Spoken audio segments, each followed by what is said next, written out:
morning, friends. Andito na naman tayo. Kaka-drop ko lang kay Jaja sa school. Na siya na late. Pagod na pagod siya dahil sa kanyang mga after school activities. Siguro nagkapatong-patong na yung ano niya, yung kanyang yung kapaguran niya ba, kaya hindi na siya nagising ng tamang oras.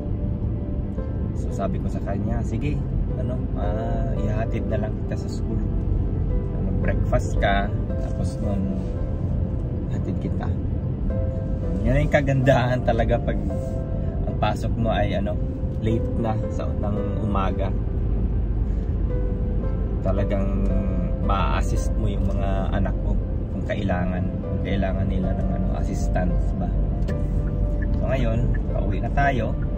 Tapos nun, magre-ready ako para sa aking work. Yan. Ang gandang panahon ngayon, guys. Pleasant sa labas. Tapos nun, medyo cloudy lang, pero may sun. Yan.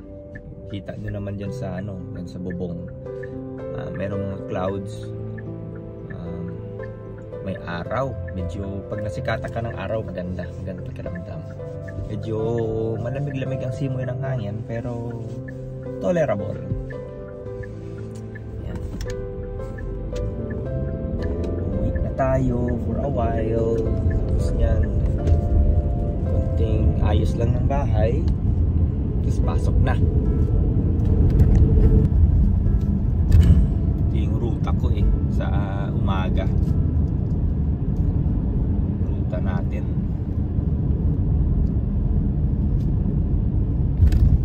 Pag nagde-drive sa papunta sa work at saka papunta sa mga grocery.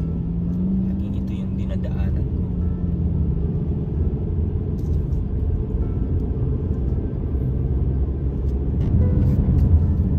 Mamaya pala guys ang first day ng play nila sa school. So manunood tayo mamaya ng kanilang pinaghirapan.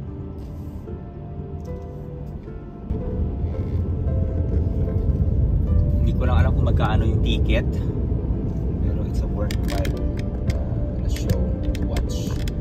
Ito yung modern house dito sa amin. I don't know kung makita nyo sa video. Tapos yung kapitbahay niya yung mega mansion. I don't know kung nakikita sa capture sa video.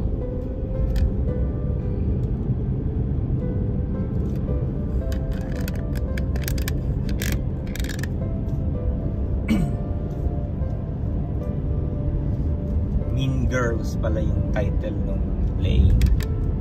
Ano siya? Libro yun ata yun yung pagkakadinig ko sa kanila, parang libro. Tapos ginawa nilang play. So we'll see later kung gaano kaganda yung performance nila.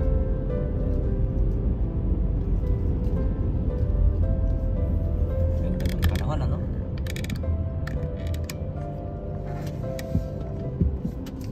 gusto ko talaga yung springtime. Kasi pag springtime, hindi mo na kailangang hindi ka na kailangang gumamit ng mabigat na jacket, yung mga winter coat. Light jacket, okay na. Tsaka magagamit mo na yung mga mga gusto mong damit. Kasi pag winter kasi layered yung yung damit dito Hindi naman pwedeng isang lang, yung wala kang layer. Kasi talagang giginawin ka.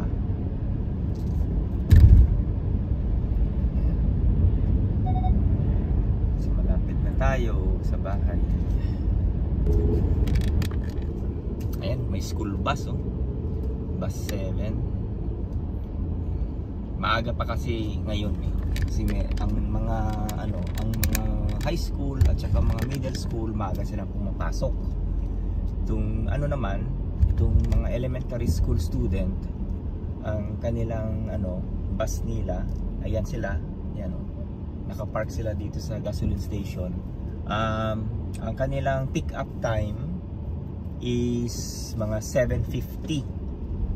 So itong mga buses na to, pupunta na yun sila sa sa mga neighborhoods para to pick up the students.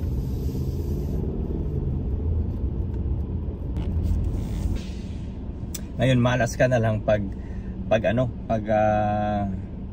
nagkataon na nandun ka sa likod ng bus, tapos malilate ka na sa trabaho mo kasi lagi silang pa-stop pa, tsaka hindi ka naman pwedeng mag-overtake sa kanila pag once na nilabas na nila yung stop at tsaka yung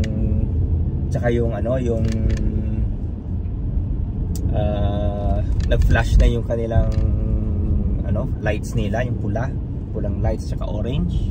Yun, hindi ka na talaga pwedeng sa kanila, mag-overtake. Bawal. Kasi nga yung pwede kanilang tikitan or i-report sa pulis dito. Kaya bawal naman nga talaga dahil nga may mga estudyante. Yung mga estudyante minsan tumatawid. Yan, yung delikado. Pero meron din mga tao na gumagawa na ganun, na hindi sila nag-pay attention sa rules ng bus.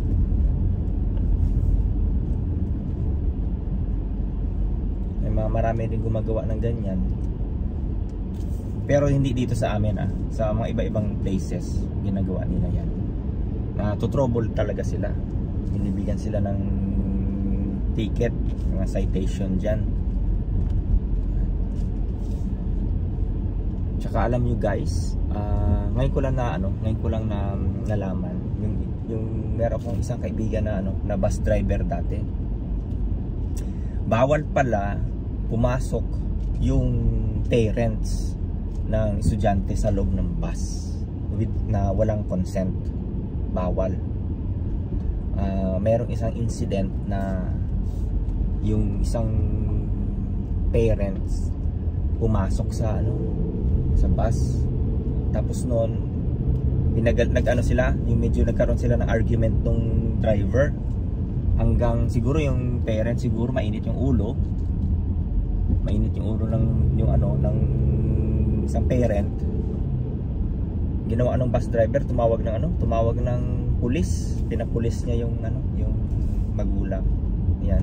So meron pala silang power na gawin 'yon. Bawal pala. So malapit na tayo sa bahay.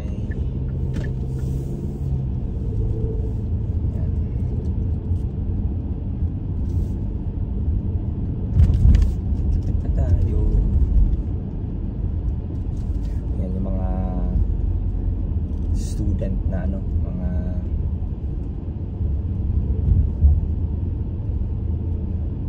estudyante sa school,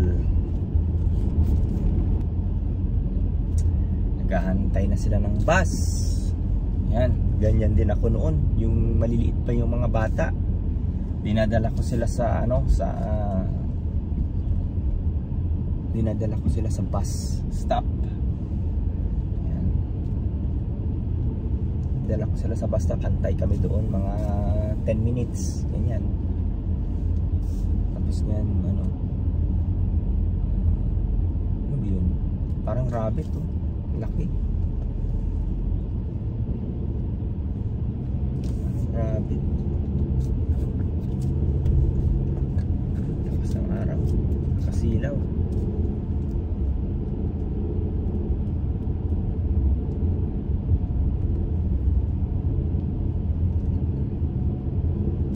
Estudyante. Ayun na yung bus. Ayan na yung bus.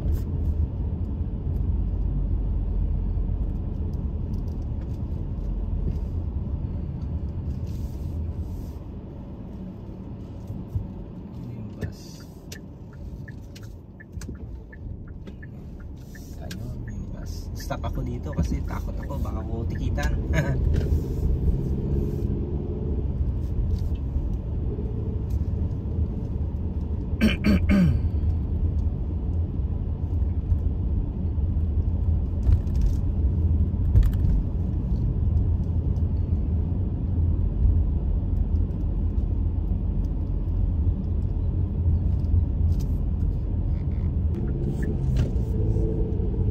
Mahirap na, baka tayo tawag dyan, ma-report. Tapos nun sa school pa tayo nagtatrabaho na tayo, jeopardize tayo nyan.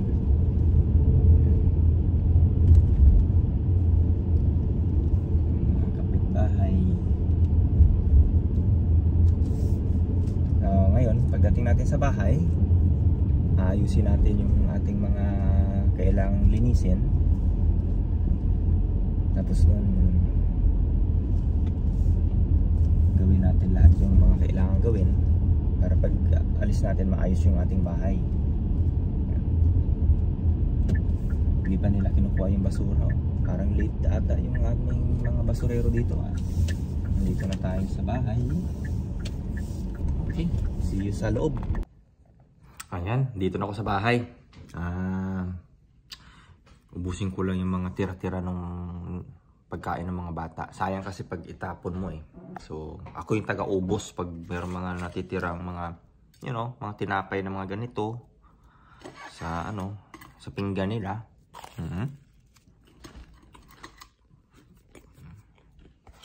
Alam niyo na, mahal kasi ang bilihin Kaya, may mga hindi na uubos sa pagkain. Ako na yung kumakain. Ang gatas. Kasi lagi kong iniinom sa umaga. Gatas. Okay. Tira to ni Jaja. Ang kain ko na lang.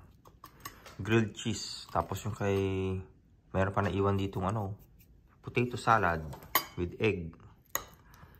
Tira. Kakainin ko din yan. Yan buhay dito. Yan, pagkatapos kung kumain, ubusin yung mga tira-tira ng mga bata. Maghuhugas na tayo ngayon ng mga pinggan. Naglagay na rin ako inubos ko na rin tong liquid detergent. Kasi naubos na yung liquid detergent dito sa aming soap dispenser. Yan. So ngayon, babanlawan ngayon natin itong mga hulugasan dito at saka ilalagay natin ngayon sa dishwasher. So ito yung aking daily routine every morning pagkatapos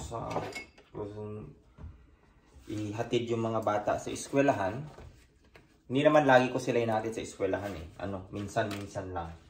Pagbalik ko dito sa bahay, ito na yung ginagawa ko, naglilinis ng kusina.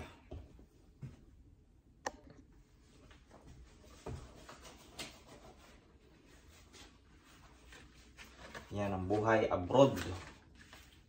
Buhay Amerika. Ikaw ang gagawa ng lahat. Walang katulong.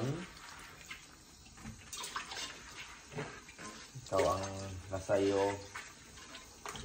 Lahat ang gawain ng bahay. Tapos ilalagay ko. Ginagawa ko lang, binabanlawan ko lang itong mga pinggan. Tapos nun, ilalagay ko sila sa dishwasher. Kasi kung minsan hindi maganda yung ng dishwasher, hindi niya natatanggal talaga yung mga maliliit na mga food debris ba. Lalo na syempre tayo mga Pilipino, kumakain tayo palagi ng kanin.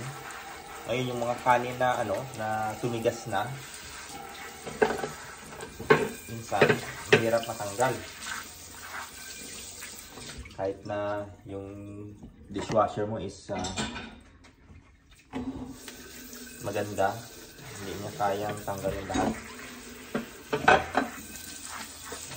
So, meron tayong scrub mommy. Ayan. Hugas-hugas lang. banlaw-banlaw. Ang ating kwadradong pinggan.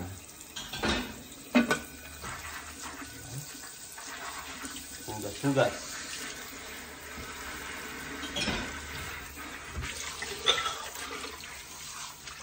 Hugas-hugas ang pinggan.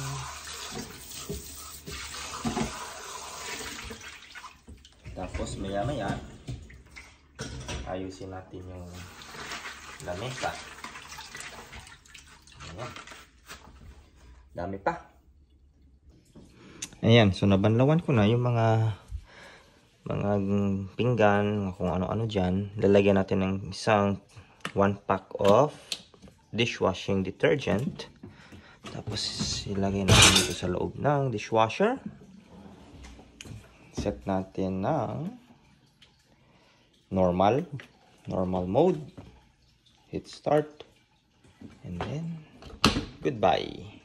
So mga 2 oras yan siyang maglilinis. Tapos na ngayon, maglilinis naman tayo ng lamesa. This time, lilinisin natin yung ating lamesa. Lipat naman tayo dito sa ating family room. Ngayon, ito naman yung island natin ang ating ayusin. Ayan, natapos ko rin yung aking gawaing pangbahay. Pero hindi pa yun lahat, ano. Ang nagawa ko lang yung kusina, tsaka yung living room, family room. Actually, yeah, family room. Yun lang ang natapos ko. Nakapaghugas na lahat-lahat. Naitapon ko na yung mga vegetables na hindi na magamit. Tapon ko na sa labas. So ngayon, it's already 9:40. Malapit ng aking duty. So medyo relax na lang muna tayo. Ayusin ko na lang itong aming bedroom.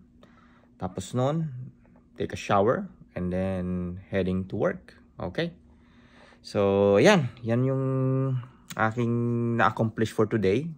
It's not a lot. Bukas naman or mamaya pagdating ko sa galing sa trabaho, iba na naman yung gagawin nating kwarto. Ayan. So we'll see you later, okay? Ayan mga kaibigan, papasok na tayo sa trabaho. Ayan. So anong gagawin na ngayon natin? Tapos na yung ating yung ating maliit na gawain sa bahay. Oh, kalimutan ko mag seatbelt ah. Alright. Ayan. So pasok na naman. At least Friday na. At weekend na naman bukas. Ito yung ating pinakahihintay. Actually lahat ng tao ito yung inaantay. Friday. Yan. Payday or weekend. Yan yung binabantayan dito. Pagtanggap ng sweldo, bayad agad sa utang. Bayad agad sa bills. Yan yung yan yung buhay dito. Ano ba tong kotse na ito? Parang yung sa harapan ko, parang ayaw niya tumakbo ng mabilis. Ano bang ginagawa nito? Naghahanap ba ito ng ng mga basura na pinipick up? 16 miles lang yung takbo niya, 25 miles yung speed limit dito. Nako, mukhang maliliit ata ako. Babae yung driver.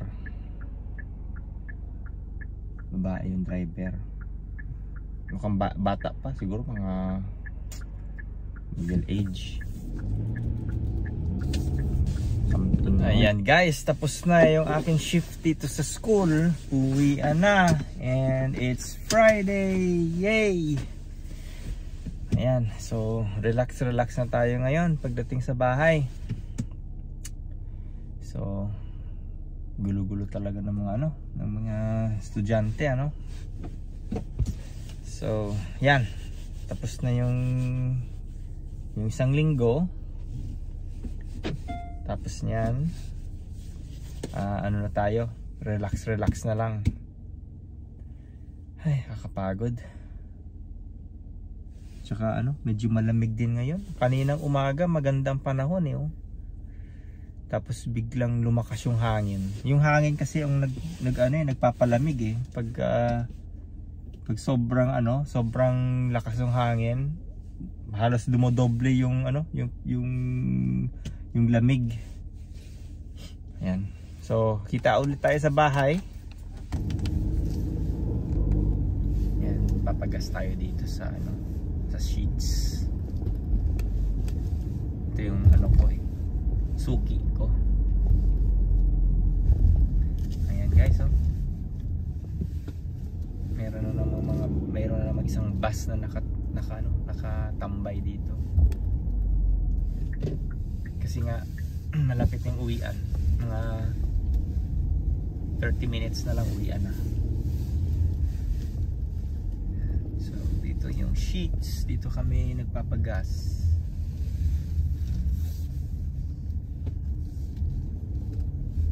Yan. Oops.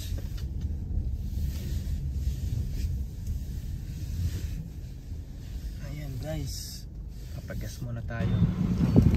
Regular 328. Ayan, so nakagastos tayo ng $44.50, $44.50 sa gasolina ngayon. Ayan, pasok na tayo.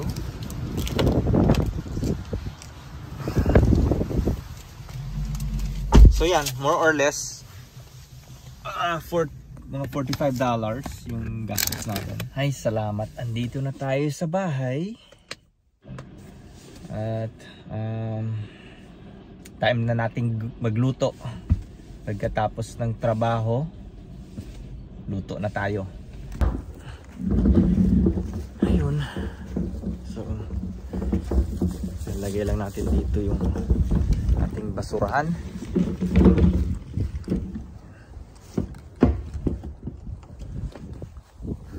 Okay, pasok na tayo sa loob. Yan, boss. So, dito na tayo. Luluto tayo ngayon ng spaghetti. So, meron tayong sibuyas. Tapos yun, kailangan natin i-cut yung sibuyas natin. Ano kailangan ito? Ayan. Of course, magpapakulo tayo ng tubig para sa ating pasta. Sa ating pasta, kailangan natin ng tubig. Ang dami lang yung mga glassware dito. Hindi na kasi kami gumagamit ng mga Tupperware, yung plastic. Kasi hindi magandang klase yung mga plasticware ba. Alam ba ninyo na merong mga microplastic na naiipon sa ating katawan pag gumagamit tayo ng mga plastic cups, plastic plates. Delikado yun. Yan. So hugas muna tayo ng kamay. Yan ang very importante kasi uso ngayon dito ang mga flu. Yung flu, mga anong tawag dun? Meron bago ngayon eh. Daming nagkakasakit. So ngayon, papakulo muna tayo ng tubig. Ayan. Tapos kailangan natin ng spaghetti. So, meron tayong spaghetti. Yeah. Yung spaghetti, kailangan natin itong putulin para hindi masyadong mahaba.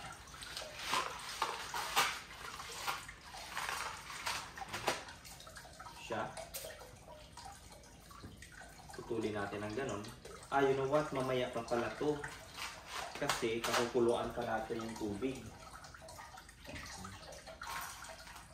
Ilagay muna natin, isalang muna natin ito sa stove.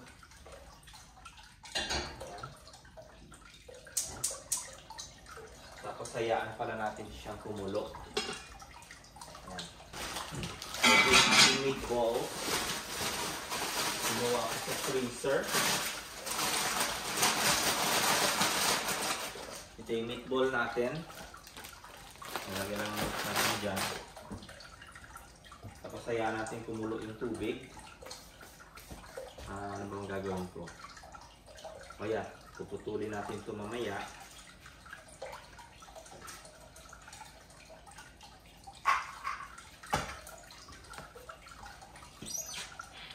Muna tayo ng baso. Baso, lagyan natin dito yung ating pasta. Ganyan lang muna. Oops. Ayan. So, mag-chop tayo ng sibuyas. Ano kaya? Buong sibuyas. Masarap yung masarap yung sa akin lang ha. I don't know kung naglalagay kayo ng sibuyas sa inyong spaghetti. Gusto ko yung spaghetti na may sibuyas. Saka may konting bawang. So, chop-chop lang natin ito. Parang hindi ko matanggal yung hindi ko matanggal yung balat ng sibuyas.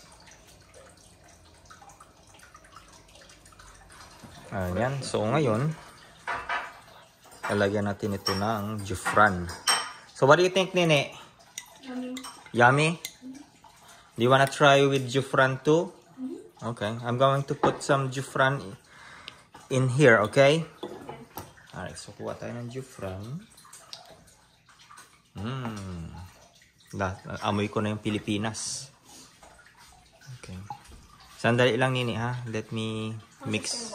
Yeah, get water. Mix muna natin ito. Yan, meron na tayong pang-bilit. Ubusin mo ata. Hindi mo titiran si Jaja. Tapos lagyan natin ng konting sprinkle ng cilantro. No, it's not cilantro. Cilantro? Sorry. Parsley. Konting parsley. We need basil. Ayan na, yung finished product. Ayan, tikpan natin yung ating niluto.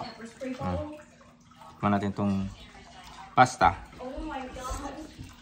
I didn't think you went all out with your cheese. It's good. I like it. Masarap. Ngayon, tikpan natin itong meatballs. Yan.